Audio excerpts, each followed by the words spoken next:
It's Halloween here, and we have a special screening over at Braindead Studios. I'm going to go run down and check that out. It's Destroy All Monsters, which is the 1968 classic Godzilla monster rally with Ghidorah and Rodan and Mothra and a whole bunch of other monsters.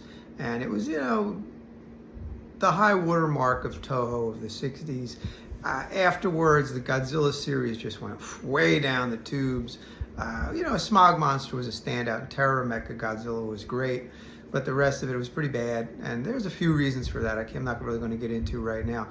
But I'll just do a little bit of Halloween memories about how the Godzilla movies used to air on television back in the day. Godzilla really not a horror movie. Any of the Godzilla movies are mostly science fiction. They are fantasy. They are action. They're adventure. Not straight pure horror. I mean, they're not scary. They're more fun. They're more like an action movie.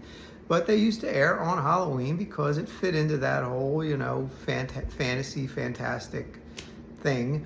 And in some ways, like today, it's kind of a nice segue or alternative to traditional horror. You watch a lot of old horror movies, you watch a lot of new horror movies with, everything from vampires to slashers or whatever. Well, after a while it gets a little boring and you might want to try something a little different. And a Godzilla movie was that borderline horror, sci-fi, well, mostly sci-fi. They gave you, something a little different when they're running these straight horror movies every night. And that's what I'm going to do today. I'm going to catch probably one of the coolest movies in the Godzilla filmography. Again, Destroy All Monsters.